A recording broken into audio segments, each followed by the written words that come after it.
എപ്പിസോഡിന്റെ opening സീനിൽ ഇപ്പൊ killer B ഇപ്പൊ റെയ്ക്കാകെ അങ്ങനെ തടഞ്ഞു നിർത്തിയിരിക്കുകയാണ്.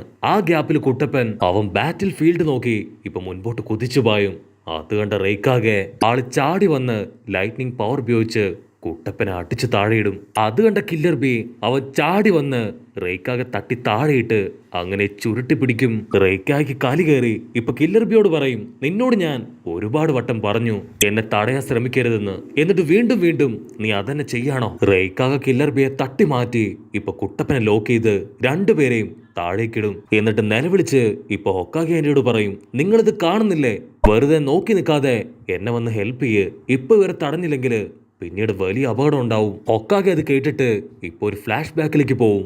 ഫ്ലാഷ് ബാക്കിൽ കബൂട്ടോ അവൻ ഹൊക്കാഗെ ആന്റിയെ കൊല്ലാൻ വരുമ്പോ കുട്ടപ്പൻ അവൻ ചാടി വീണ് ആ കത്തിയിൽ കയറി പിടിക്കും. കുട്ടപ്പൻ പറയും, എന്റെ കോമണന്റിനെ അവരെ രക്ഷിച്ചിട്ടില്ലെങ്കിൽ പിന്നെ ഞാൻ ഒരിക്കലും ഒരു നല്ല ഹൊക്കാഗെ ആയിരിക്കില്ല. കട്ട് ചെയ്ത ഹൊക്കാഗ ആളിപ്പോ ഫുൾ പവറില് കുട്ടപ്പന്റെ അടുത്ത് നിന്ന് നിൽക്കും. അത് കണ്ട് റെയ്ക്കാഗ ഷോക്കാവും. നീ എന്തായി ചെയ്യണേ? നിനക്ക് എന്താ പറ്റിയേ? അതിന് ഹൊക്കാഗെ ആന്റി പറയും, കുട്ടപ്പനെ ഇവിടെ വെച്ച് ഈ ഒരു വാറിലേക്ക് അയക്കാൻ ഞാൻ അനുവദിക്കുകയാണ്. കുട്ടപ്പന്റെ ബോഡിയിൽ ഒരു പോറല് പോലും ഇടാൻ ഞാൻ അനുവദിക്കില്ല. നാറൂട്ടോ ആണെങ്കിൽ ഭയങ്കര ഹാപ്പി. അപ്പൊ റെയ്ക്കാക അവൻ ദേഷ്യപ്പെട്ടു പറയും, ഇപ്പൊ നീയാണ് സ്വന്തം ഇഷ്ടത്തിന് ഒറ്റയ്ക്ക് തീരുമാനങ്ങൾ എടുക്കുന്നത്. അത് കേട്ട് കില്ലർ ബി അവൻ വീണ്ടും ഇപ്പൊ റെയ്ക്കാഗെ അറ്റാക്ക് ചെയ്യാൻ ശ്രമിക്കും. പക്ഷെ റെയ്ക്കാക സിമ്പിളായിട്ട് അവനെ തട്ടി മാറ്റും. റെയ്ക്കാക കൈ ചുരുട്ടി അവനെ ഇടിക്കാനായിട്ട് വരും. പക്ഷെ കില്ലർ ബി നൈസായിട്ട് അവന്റെ കൈ പിടിച്ച് തിരിച്ച് അങ്ങനെ മടക്കി ലോക്ക് ചെയ്യും. കില്ലർ ബി പറയും, ഞാൻ നിനക്ക് ഈക്വൽ ആയിട്ട് ഉറപ്പായാലും ഫൈറ്റ് ചെയ്യും. അത് കേട്ട് റെയ്ക്കാക ഇപ്പൊ ഒരു ഫ്ലാഷ് ബാക്കിലേക്ക് പോവും. ഫ്ലാഷ് ബാക്കില് തേർഡ് റെയ്ക്കാക ആള് മരിച്ച് ജനങ്ങളെല്ലാവരും ഒരുപാട് വിഷമത്തിലാണ്. അപ്പോഴായിരിക്കും കില്ലർ ബി അവൻ ഇപ്പോഴത്തെ റെയ്ക്കാക ആളെവിടെയും ചോദിച്ച് ആളുടെ അടുത്തേക്ക് വരിക. അപ്പൊ ഒരു അപ്പാപ്പൻ പറയും, റെയ്ക്കാക ആളിപ്പോ ഒരുപാട് വിഷമത്തിലാണ്. ആ മതില് അത് ഇടിച്ചു പൊളിച്ച് അതിന്റെ അറ്റത്ത് ആളിരിപ്പുണ്ട്. അത് കേട്ട് കില്ലർ ബി ഞാൻ റെയ്ക്കാകെ കൂളാക്കുന്നു പറഞ്ഞ് ആളുടെ അടുത്തേക്ക് വന്ന് വമ്പൻ ആക്ഷൻസ് ഒക്കെ ഇട്ട് ഇപ്പൊ റാപ്പ് സോങ് പാടാൻ തുടങ്ങും. കില്ലർ ബി പറയും, നിങ്ങളിങ്ങനെ വെറുതെ വിഷമിച്ചിരിക്കേണ്ട ആവശ്യമില്ല. ആക്ച്വലി ഇന്നു മുതൽ ഈ ഗ്രാമത്തിന് റെയ്ക്കാക അത് നിങ്ങളാണ്. റെയ്ക്കാകെ ആണെങ്കിൽ ഇപ്പൊ അവിടെ ഇരുന്ന് കരയാണ്. ആൾക്കാകെയുള്ളൊരു ആശ്വാസം കില്ലർ ബി മാത്രമാണ്. റെയ്ക്കാക കില്ലർ ബിയോട് പറയും, ഇന്നു മുതൽ നമ്മൾ രണ്ടുപേരുമാണ് ഈ വില്ലേജ് പ്രൊട്ടക്ട് ചെയ്യുന്നത്. സോ എത്രയും പെട്ടെന്ന് നിന്റെ പവർ അത് മുഴുവൻ തന്നെ നീ എൻഹാൻസ് ചെയ്യണം. ഈ ഒരു പവർ കൊണ്ട് നമ്മളെ കൊണ്ട് ഈ വില്ലേജിനെ പ്രൊട്ടക്ട് ചെയ്ത് നിർത്താനായിട്ട് കഴിയില്ല. മാത്രമല്ല ഇനി ഒരിക്കലും ഈ ഗ്രാമം വിട്ട് നീ പുറത്തേക്ക് പോകാൻ പാടില്ല. ടെയിൽഡ് ബേസ്ഡ് ബോംബ് അത് ക്രിയേറ്റ് ചെയ്യാൻ പഠിച്ച് ലോങ് റേഞ്ചിൽ അറ്റാക്ക് ചെയ്യാൻ നീ ട്രെയിനിങ് എടുക്കണം. അവിടുന്ന് അങ്ങനെ കട്ട് ചെയ്താ ഇപ്പൊ പ്രസന്റ് കാണിക്കും. റെയ്ക്കാക പറയും, നിങ്ങൾ രണ്ടുപേരും ഓരോ ഗ്രാമത്തിന്റെയും കാവൽക്കാരാണ്. അതുകൊണ്ട് തന്നെ നിങ്ങൾ ഒരിക്കലും ഗ്രാമം വിട്ട് പോകാനായിട്ട് പാടില്ല. ഏതെങ്കിലും കാരണവശാല് നിങ്ങളെ ആ വില്ലന്മാരുടെ കയ്യിൽ കിട്ടിയ നമ്മളുടെ ഈ ലോകം തന്നെ അവര് തകർത്ത് കളയുന്നു പറഞ്ഞ് വീണ്ടും റെയ്ക്കാക കില്ലർ ബി ആയിട്ട് ഫൈറ്റ് ചെയ്യാൻ ഓടി ഓടി അടുക്കും. അപ്പൊ അതേ സമയത്ത് കില്ലർ ബി അവൻ ഫ്ലാഷ് ബാക്കില് റെയ്ക്കാക പറഞ്ഞു കൊടുത്ത ഓരോ കാര്യങ്ങളും ആലോചിക്കും. അവിടുന്ന് അങ്ങനെ കട്ട് ചെയ്ത് ഇപ്പൊ പ്രസന്റ് കാണിക്കും. കില്ലർ ബിയും റെയ്ക്കാകയും അവർ രണ്ടുപേരും അടുത്ത് വരെ അവരുടെ ലീനിയർ പവർ അതങ്ങനെ കൂടി വരും. അവരോടി വന്ന് പരസ്പരം ആഞ്ഞിടിക്കും. ആ ഒരു ഇടിയില് ഇത്തവണ തെറിച്ചു പോവാ റെയ്ക്കാകയായിരിക്കും. കില്ലർ ബി പറഞ്ഞതുപോലെ തന്നെ അവന്റെ പവർ കൂട്ടിക്കഴിഞ്ഞു. അത് കണ്ട് കുട്ടപ്പൻ അവൻ ഒരു സെക്കൻഡ് ഫ്രീസ് ആയിട്ട് ഇപ്പൊ അങ്ങനെ കില്ലർ ബിയെ നോക്കി നിൽക്കും. കില്ലർ ബി പതിയെ നടന്ന് ഇപ്പൊ റെയ്ക്കാകയുടെ അടുത്തേക്ക് വരും.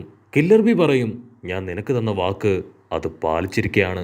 അപ്പൊ റെയ്ക്കായ്ക്ക് പിടികിട്ടും വാട്ടർഫോൾസിന് മുൻപിൽ വെച്ച് അവർ പരസ്പരം പറഞ്ഞ കാര്യം അതാണ് കില്ലർ ബി ഇപ്പോ ആളോട് പറയുന്നതെന്ന്. അതിന് കില്ലർ ബി അതെ, ഇത്ര നേരവും ഞാൻ അത് തന്നെയാണ് പറഞ്ഞുകൊണ്ടിരുന്നത്. കട്ട് ചെയ്താ ഇപ്പൊ ഷിക്കാഗോ ആൾ ഒരുപാട് നേരം റിസർച്ച് ഒക്കെ ചെയ്ത് ആ വൈറ്റ് സെറ്റ്സു അവരേതു വഴിയാണ് ഗ്രാമത്തിലേക്ക് എത്തുന്നത് എന്ന് ചെക്ക് ചെയ്തുകൊണ്ടേയിരിക്കുകയാണ്. ഷിക്കാഗോ പറയും, അവര് നമ്മുടെ ചക്രപ്പവർ ഉപയോഗിച്ചാണ് അകത്തേക്ക് വരുന്നത്. സോ നമ്മുടെ ആൾക്കാർ ആരാണ്, വില്ലന്മാരാരാണ് എന്ന് കണ്ടുപിടിക്കാൻ കഴിയുന്നില്ല. അതിന് മൗമുഖി ചോദിക്കും, അങ്ങനെയാണെങ്കിൽ നമുക്ക് റെയ്ക്കാഗയോടോ ഹൊക്കാഗയോടോ ചോദിക്കാം. അവർക്കൊരുപക്ഷെ ഈ പ്രോബ്ലം അത് സോൾവ് ചെയ്യാൻ കഴിഞ്ഞേക്കാം. അതിന് ഷിക്കാഗോ പറയും, അവരെന്നെയാണ് ഇത് മുഴുവൻ ഏൽപ്പിച്ചിരിക്കുന്നത്. സോ ഞാൻ തന്നെ ഇത് കണ്ടുപിടിക്കും. നമ്മൾ ടീമായിട്ട് നിൽക്കുകയാണെങ്കിൽ ഉറപ്പായിട്ടും നമുക്ക് തന്നെ ഇത് സോൾവ് ചെയ്യാൻ കഴിയും. കട്ട് ചെയ്ത റെയ്ക്കാഗ നീ നിന്റെ പവർ എൻഹാൻസ് ചെയ്ത് അതെന്റെ നേർക്ക് തന്നെ ഇപ്പൊ ഉപയോഗിച്ചല്ലേ? അതിന് കില്ലർ ബി അവൻ പറയും, ഞാൻ ആക്ച്വലി എന്റെ പവർ ഉപയോഗിച്ചത് മറ്റൊന്നിനു വേണ്ടിയല്ല. എനിക്കോ നമ്മുടെ ഗ്രാമത്തിനു വേണ്ടിയോ മാത്രമല്ല, നിനക്ക് കൂടെ വേണ്ടിയിട്ടാണ്. നീ ആക്ച്വലി എനിക്ക് വേണ്ടിയല്ലേ ഇത്രയും നേരം ഫൈറ്റ് ചെയ്തത്. ഞാൻ ഒരിക്കലും ഒരപകടത്തിൽ ചെന്ന് ചാടാൻ പാടില്ല എന്നൊരു ചേട്ടന്റെ കെയർ, അതാണ് നീ ഞാനുമായിട്ട് ഫൈറ്റ് ചെയ്യാനുള്ള ഏക കാരണം. ആ ഒരു ബോണ്ട് അത് ഞാൻ തകർക്കും. എനിക്ക് ആ എയ്ത്ത് ടൈൽ പവർ അത് കൺട്രോൾ ചെയ്യാൻ ഒരേ ഒരാളുടെ മെന്റൽ സപ്പോർട്ട് അത് മാത്രമേ ആവശ്യമായിട്ട് വന്നുള്ളൂ. പക്ഷെ കുട്ടപ്പൻ അവനൊന്നല്ല, മറിച്ച് 2 സൂര്യന്മാരുടെ സപ്പോർട്ട് അവന് കിട്ടി. അത് കേട്ട് റെയ്ക്കാകെയും നമ്മുടെ ഹൊക്കാഗെ ആന്റിയും അവര് ഷോക്കാവും. അപ്പൊ കുട്ടപ്പൻ പറയും, എന്നെ മെന്റ് ചെയ്ത ആ 2 സൂര്യന്മാര് അത് മറ്റാരുമല്ല, എന്റെ അച്ഛനും അമ്മയുമാണ്. അത് കേട്ട് റെയ്ക്കാക, എന്റെ അച്ഛനും അമ്മയും അവർ 2 പേരും നിന്നെ ഹെൽപ്പ് ചെയ്തെന്നോ? അവര് മരിച്ചു പോയിട്ട് ഒരുപാട് വർഷങ്ങളായി, അത് നിനക്കറിയില്ലേ?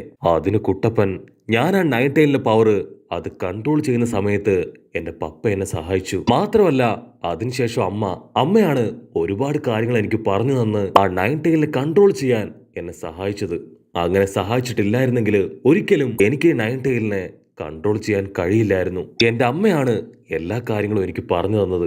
16 വർഷങ്ങൾക്ക് മുൻപ് അവനുമായിട്ട് ഫൈറ്റ് ഇട്ടത് ഈ ഒരു 9 ടൈലിനെ അതിനെ എന്റെ ബോഡിയിൽ സീൽ ചെയ്തത്, ആ ഒരു സീലിംഗ് ചക്ര, അങ്ങനെ എല്ലാത്തിനെ കുറിച്ചും അമ്മ എനിക്ക് കൃത്യമായിട്ട് നോളജ് തന്നിരുന്നു. മാത്രമല്ല വർഷങ്ങൾക്ക് ശേഷം ആ മാസ്ക് മാൻ ആൾ തിരികെ വരും. ആൾക്ക് ആവശ്യം എന്റെ ബോഡിയിലുള്ള ആ 9 ടൈലിനെ ആണ്.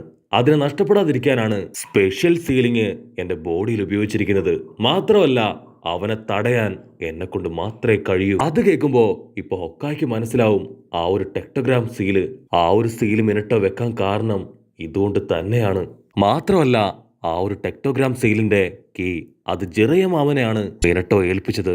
സോ അന്ന് തന്നെ മിനട്ടോയ്ക്ക് അറിയാമായിരുന്നു ഈ ഒരു മാതുറ അവൻ തിരികെ എത്തുമെന്ന്. അപ്പൊ റെയ്ക്കാക ചോദിക്കും, അപ്പൊ നിന്റെ അച്ഛൻ മിനട്ടോ ആള് നിന്നിലൂടെയാണോ ഈ ലോകത്തെ രക്ഷിക്കാനായിട്ട് പ്ലാൻ ചെയ്യുന്നത്?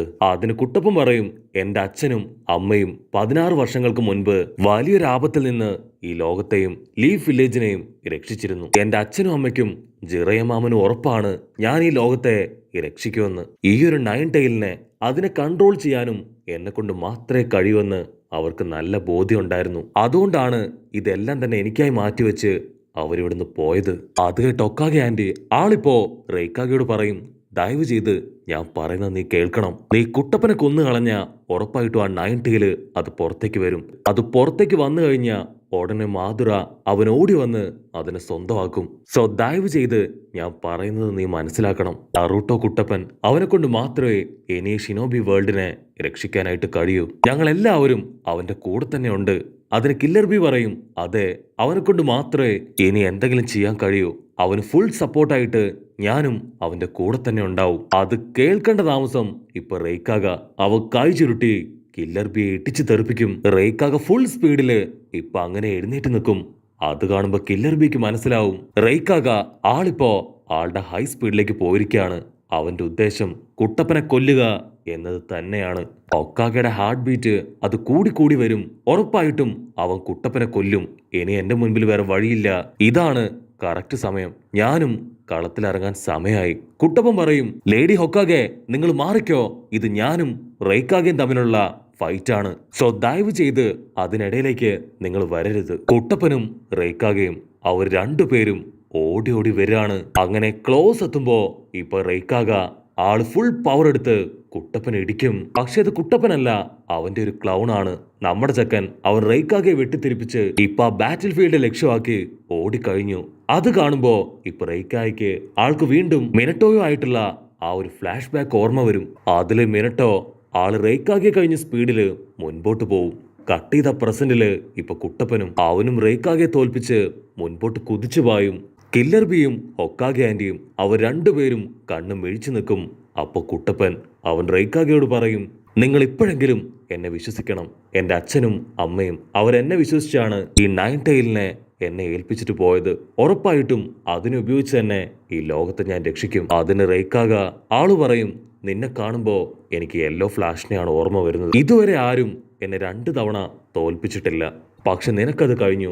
ഇപ്പൊ എനിക്കും എല്ലാവരെ പോലെ നിന്നെ വിശ്വാസമുണ്ട്. നീ ഈ ലോകത്തെ രക്ഷിക്കും. കട്ട് ചെയ്ത ഷിക്കാഗോ അവൻ കണ്ടുപിടിച്ചു 9 ടൈലിന്റെ പവർ. അതുപയോഗിക്കുകയാണെങ്കിൽ സെറ്റ്സുവിനെ അവരെ തിരിച്ചറിയാൻ കഴിയും. പക്ഷെ നമ്മുടെ കയ്യില് ഇപ്പൊ 9 ടൈൽ ഇല്ല. മമുഗി പറയും, കുട്ടപ്പനെ തിരികെ കൊണ്ടുവരാൻ റെയ്ക്കാഗ ആള് സമ്മതിക്കില്ല.